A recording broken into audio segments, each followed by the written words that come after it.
মেয়েরা বোরকা না পরে বোরকার বদলে বড় জামা ও হিজাব পরে কি বাইরে যাওয়া যাবে? পর্দা রক্ষা করে মেয়েদের জন্য কি ব্যবসা করা জায়েজ আছে? মেয়েরা একাকি ঘরে মৃদু আওয়াজে সালাত আদায় করতে পারবে কিনা? মহিলারা মাথার নিচের দিকে চুল খোপা করতে পারবে কি? প্রেগন্যান্সির টাইমে জিনের আসর থেকে নিজ বাচ্চাকে কিভাবে রক্ষা করা যায়? অনুমানের উপরে কেউ মিথ্যা অপবাদ দিলে কি গুনাহ হবে? মনে মনে কাউকে নিন্দা করলে কি গুনাহ হবে? কোনো মেয়েকে বিবাহ করার মাধ্যমে যদি চাকরি পায় তা জায়েজ আছে কি না? নামাজে অতিরিক্ত হাই আসলে করণীয় কি? আত্মহত্যাকারী ব্যক্তি জানাজা পড়া যাবে কিনা? কার সাথে আমার বিয়ে হবে তাকে একদম নির্ধারণ করা, নাকি এটা কর্মফল? ইসলামের জন্য মা বাবার বিরোধিতা করা যাবে কি না? হারাম খেলে 40 দিন ইবাদত কবুল হয় না, এটি কতটুকু সঠিক? এ বিষয়ে কোনো হাদিস আছে কিনা? নামাজের মধ্যে যদি একাধিকবার ভুল হয় তাহলে করণীয় কি? স্ত্রী বেনামাজি হলে করণীয় কি? নামাজের কথা বললে বিরূপ সম্পর্ক তৈরি হয়। কেউ যদি সুদী ব্যাংকে চাকরি করে এবং তার স্ত্রী ও সন্তানরা তার আয়ের অংশ থেকে সংসার চালায়, তবে কি তার স্ত্রী সন্তানের গুনাহ হবে কিনা? যাকাতের টাকা থেকে কবরের কাজে লাগানো যাবে কি না? হাবিবা ফারহানা জানতে চেয়েছেন, নামাজরত অবস্থায় শিশু জায়নামাজে প্রসাব করে দিলে করণীয় কি? নামাজ ছেড়ে দিব নাকি চালিয়ে যাব? যদি জায়নামাজে পেশাব করে দেয় তাহলে ডানে বামে আগে পিছে সরে যাবেন। জায়নামাজের পর নামাজ পড়া তো আবশ্যক না, ফ্লোরে পড়বেন। ফ্লোরে নাপাক লেগে আছে যদি দেখা না যায় তাহলে যে কোনো ফ্লোরে আপনি নামাজ পড়তে পারেন, কোনো অসুবিধা নেই। জায়নামাজে বাচ্চা পেশাব করে দিলে আস্তে করে নিজেকে সরিয়ে নিয়ে একটু 2 হাত 1 হাত পেছনে ডানে বামে সরিয়ে আপনি নামাজ কমপ্লিট করতে পারেন, কোনো অসুবিধা নেই। মেহরিন সুমি আপনি জানতে চেয়েছেন, নামাজে অতিরিক্ত হাই আসলে করণীয় কি? হাই আসলে হাত দিয়ে সেটাকে বাধা দিবেন, বাস এটুকু, এর বাইরে আর বিশেষ কোনো করণীয় নেই। সেটা নামাজের বাইরে সর্বাবস্থায়। মোহাম্মদ আবু তাহের জানতে চেয়েছেন, স্ত্রী বেনামাজি হলে করণীয় কি? নামাজের কথা বললে বিরূপ সম্পর্ক তৈরি হয়। দেখুন, স্ত্রী বেনামাজি হলে তাকে নামাজের কথা বলবেন, কিভাবে বলবেন? এমনভাবে বলবেন যেভাবে বললে তিনি ফেলবেন না। স্বামী স্ত্রীর সম্পর্কটা আমি বরাবরই বলি এত আপনার গভীর এবং সুমধুর একটি সম্পর্ক যে স্বামী স্ত্রীর একে অন্যের কাছ থেকে আর্গুমেন্ট করে আদায় করতে পারে না এমন জিনিস কিন্তু খুব কম আছে। বরং বেশিরভাগ ক্ষেত্রেই স্বামী স্ত্রী কিন্তু একে অন্যের সাথে সম্পর্কটা এত নিবিড় যে তারা যদি খুব সিরিয়াসলি চেষ্টা করেন যে আমি আমার জীবনসঙ্গীর কাছ থেকে কিছু আদায় করব, তাহলে সেটা অসম্ভব নয়। কঠিন হলেও সবসময় অসম্ভব নয়, বিধায় সেই চেষ্টাটা আমাদের থাকা উচিত, সেভাবে বলা উচিত। আপনি আপনার স্ত্রী যদি আগুনে ঝাঁপ দিতে যান তাহলে আপনি তাকে বাধা দিতে গেলে আপনার বাধা না শুনলে আপনি কি করেন? সেই রকম মানসিকতা নিয়ে তাকে যদি আপনি নামাজের প্রতি আহ্বান করেন, কৌশলে, হেকমতে, চোখের পানি ফেলে, দোয়া করে, ভালোবাসা দিয়ে, ইনশাআল্লাহ সফল হবেন। কিন্তু এর পরেও যদি কোনোভাবে না হয়, আল্লাহর কাছে আপনার দায় থাকবে না ইনশাআল্লাহ বিদিনিল্লাহ। আর যদি সে চরিত্রগতভাবে দিন বিমুখী মানুষ মনে হয়, আপনার পরবর্তী বংশধর তার মাধ্যমে বিপদগামী হতে পারে মনে হয়, তাহলে সেক্ষেত্রে এ ধরনের জীবন সঙ্গিনী না রাখার ক্ষেত্রে চিন্তাভাবনা করা যেতে পারে। তবে অবশ্যই বিদগ্ধ ওলামাদের সাথে বসে পরামর্শ করে পরিস্থিতির কথা বলে তারপরে সিদ্ধান্ত নিতে হবে। মীরা হাসান জানতে চেয়েছেন, মনে মনে কাউকে নিন্দা করলে কি গুনাহ হবে? মনে মনে কাউকে নিন্দা করলে গুনাহ হবে না। মুখে যদি আপনি কারোর নিন্দা করেন কারোর কাছে, তাহলে সেটা গুনাহ হবে।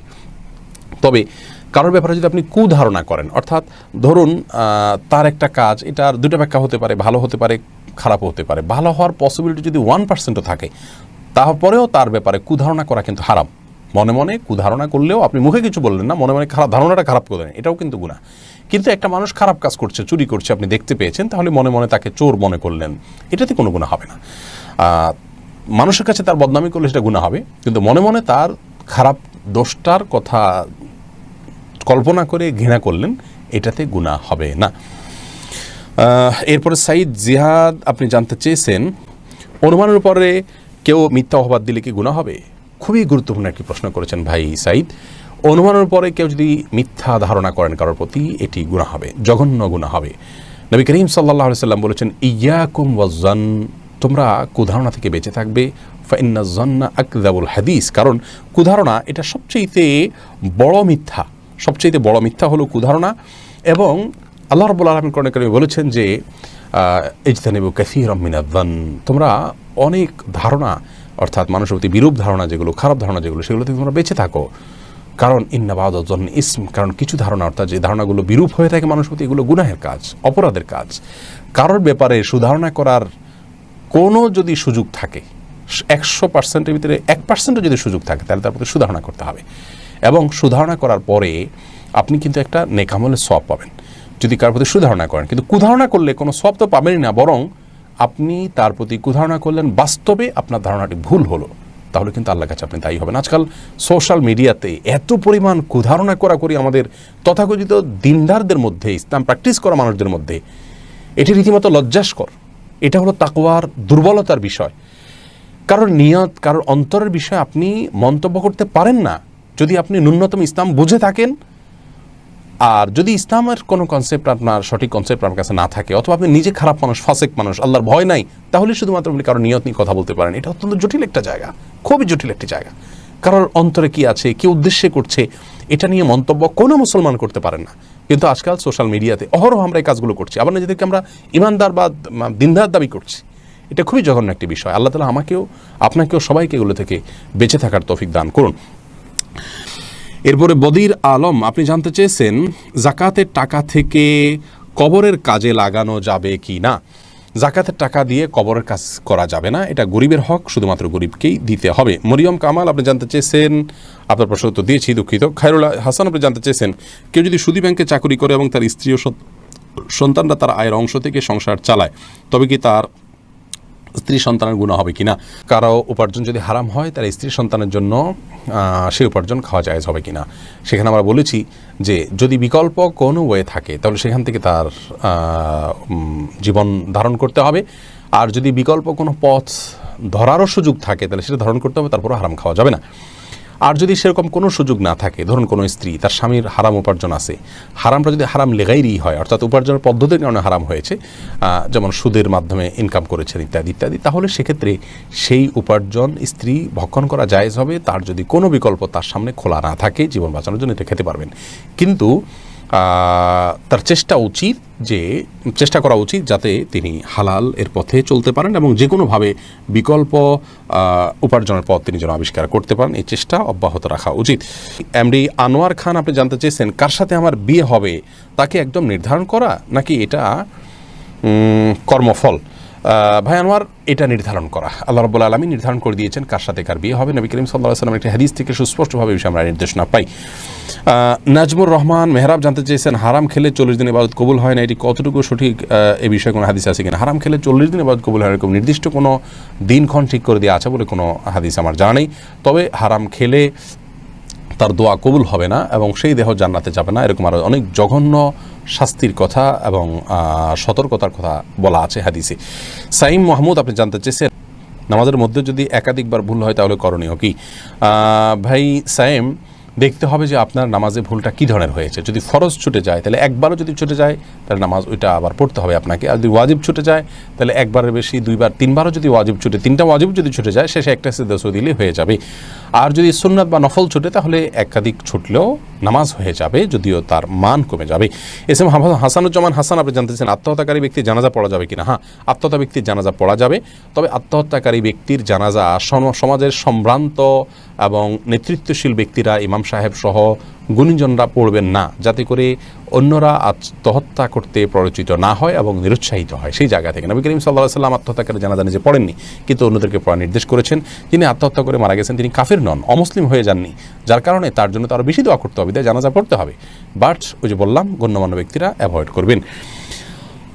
এরপরে হানিয়াম মারিয়া এআইডি থেকে আপনি জানতে চেয়েছেন ইসলামের জন্য মা বাবার বিরোধিতা করা যাবে কি না। ইসলামের জন্য মা বাবার বিরোধিতা এটা ব্যাখ্যা সাপেক্ষ একটি বিষয়। আপনার মা বাবা যদি ইসলামের মৌলিক যে বিষয়গুলো আছে সেগুলোর বিরোধিতা করেন তাহলে অবশ্যই তাদের বিরোধিতা আপনি করবেন, তবে সুন্দরতম উপায়ে। তাদের সাথে দুর্ব্যবহার করা যাবে না। আল্লাহ রাব্বুল আলামিন বলেছেন যে তোমার বাবা মা যদি তোমাকে ওয়া ইন জাহাদাকা আলা আন তুশরিকা বিল্লাহ, তোমাকে আল্লাহর সঙ্গে শিরক করতে যদি তারা চেষ্টা করায়, তোমাকে যদি তারা প্ররোচিত করে, তাহলে সেক্ষেত্রে ফালা তুতি'হুমা, তুমি এক্ষেত্রে মা বাবার কথা শুনবে না, কিন্তু তাদের সাথে সদ্ব্যবহার করবে। এই জায়গা থেকে বোঝা গেল যে তারা যদি ইসলামের বিরুদ্ধে কোনো অবস্থান নেয়, আপনি তাদের সাথে বিরোধিতা করতে পারেন, অর্থাৎ তাদের মতের সাথে একত্রতা পোষণ করবেন না, এটা হলো বিরোধিতা। কিন্তু তাদের প্রতি দুরাচরণ করবার সুযোগ নেই, তুচ্ছতাচ্ছিল্য করবার সুযোগ নেই, আক্রমণ করবার সুযোগ নেই। আপনি সুন্দরভাবে তাদেরকে পারলে বোঝাবেন, আর না হলে আপনি নিজে তাদের যে অন্যায় নির্দেশ মানতে পারছেন না সে অপরাগতার কথা জানাবেন, তাদেরকে বলবেন যে তোমরা মা বাবা আমার সৃষ্টিকর্তা, তাদের জায়গা তুমি নও, তোমরা আমাকে সৃষ্টি করনি, সৃষ্টিকর্তার নির্দেশকে লঙ্ঘন করে তোমাদের নির্দেশ মানতে পারবো না। আল্লাহ তাআলা মাখলুকুন ফি মাসিয়াতিল খালিক, সৃষ্টিকর্তার নির্দেশকে লঙ্ঘন করে কোনো সৃষ্টির কথা মানা যাবে না। তিনি মা বাবা হন, শিক্ষক হন, বন্ধুবান্ধব হন, বা কোনো গুণীজন হন, বা অন্য যে কেউ হন না কেন। অতএব এই জায়গা থেকে তাদের বিরোধিতা করতেই হবে, কিন্তু যে মা বাবার সাথে বিরোধিতার নিয়ম যেটা বললাম সেটা লক্ষ্য করতে হবে। নূরজাহান নূর আপনি জানতে চেয়েছেন, মেয়েরা বোরকা না পরে বোরকার বদলে বড় জামা ও হিজাব পরে কি বাইরে যাওয়া যাবে? যেতে পারে, কোনো অসুবিধা নেই। বোরকাই পরতে হবে এমন কোনো কথা নেই। তার শরীরের সৌন্দর্যকে ঢাকতে হবে, অলংকার ইত্যাদিকে ঢাকতে হবে একটা কাপড় দিয়ে, তবে সে কাপড়টাও যাতে আবার দৃষ্টি আকর্ষণকারী না হয় সেদিকটা খেয়াল করতে হবে। যে কোনো একটা কাপড় দিয়ে নিজের সৌন্দর্য ঢাকলেই চলবে, বোরকাই হতে এমন কোনো কথা নাই। জামা যদি হয় তাহলে সে জামাটা যেন খুব বেশি চাকচিক্যপূর্ণ না হয় সেদিকটা খেয়াল রাখতে হবে, এবং যথাসম্ভব পুরো শরীর যাতে ঢাকে সেরকম পোশাক পরতে হবে। এরপরে খালেদ তুহিন আপনি জানতে চেয়েছেন, পর্দা রক্ষা করে মেয়েদের জন্য কি ব্যবসা করা জায়েজ আছে? পর্দা রক্ষা করে মেয়েদের জন্য ব্যবসা করা জায়েজ আছে। নবী করিম সাল্লাল্লাহু আলাইহি সাল্লামের সহধর্মিনী উম্মুল মুমিনিন খাদিজা রাদিয়াল্লাহু তাআলা আনহা তিনি ব্যবসা করেছেন আমরা জানি। এছাড়াও ইসলামের ইতিহাসে বহু নারীরা ব্যবসা করেছেন পরিপূর্ণ পর্দা মেনটেন করে।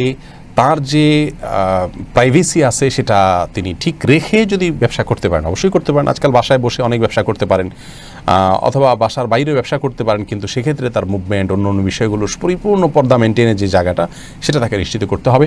এটি নিশ্চিত করে ইনশাআল্লাহ তিনি ব্যবসা বা দুনিয়াবি যে কোনো কাজ করতে পারবেন, সেটি তার জন্য নিষিদ্ধ হবে না। এরপরে কাজী আশিক জানতে চেয়েছেন, ব্যবসার ক্ষেত্রে মিথ্যা কথা বলা যাবে কিনা? না ভাই আশিক, কোনো ক্ষেত্রে মিথ্যা কথা বলা যাবে না। মিথ্যা এত জঘন্য অপরাধ যে দিনের নামেও যদি কেউ মিথ্যা কথা বলে তাকেও ঠিকানা জাহান্নাম বলে নবী করিম সাল্লাল্লাহু আলাইহি ওয়াসাল্লাম বলেছেন। নবীজির নামে, ইসলামের নামে এটা মিথ্যা কথা বললো, একজন মানুষকে ভালো করার জন্য মিথ্যা কথা বললো।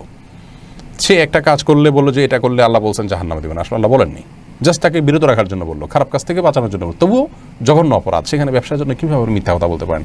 ইমানদার অন্য অনেক অপরাধ করে ফেলতে পারেন, তার দ্বারা জেনা হয়ে যেতে পারে, চুরি হয়ে যেতে পারে, লোভের পড়ে অনেক অপকর্ম তিনি করে ফেলতে পারেন, কিন্তু মিথ্যা কথা ইমানদার বলতে পারেন না। ঠান্ডা মাথায় আজকাল আমরা নামাজ কালাম পড়ছি, আবার মিথ্যা কথা বলছি। ব্যবসার খাতিরে মিথ্যা বলা যাবে না। প্রয়োজনে ব্যবসায় লস মেনে নিতে হবে, তথাপি সত্যকে আঁকড়ে ধরার চেষ্টা করতে হবে। একটা হাদিস বলছি, নবী করিম সাল্লাল্লাহু আলাইহি সাল্লাম বলেছেন, আত-তাজিরুস সাদুকু মা'আন নাবিয়্যিন ওয়াস সিদ্দিকিন। যে সমস্ত ব্যবসায়ীরা ব্যবসা করতে গিয়ে সত্যবাদিতার উপরে থাকেন তাদেরকে কিয়ামতের দিন আল্লাহ তাআলা নবীদের সাথে, সিদ্দিকদের সাথে আল্লাহ রাব্বুল আলামিন তাদেরকে কিয়ামতের দিন উঠাবেন এবং তাদের সাথে ভিআইপি হিসেবে স্থান পাবে। কত বড় একটি বিষয়! অতএব ব্যবসায় মিথ্যা কথা কোনো অবস্থাতে বলা যাবে না, এটা কঠিন একটা পরীক্ষার জায়গা। তানজিলা পারভিন আপনি জানতে চেয়েছেন, মেয়েরা একাকি ঘরে মৃদু আওয়াজে সালাত আদায় করতে পারবে কি না? হ্যাঁ, অবশ্যই পারবে, কোনো অসুবিধা নেই।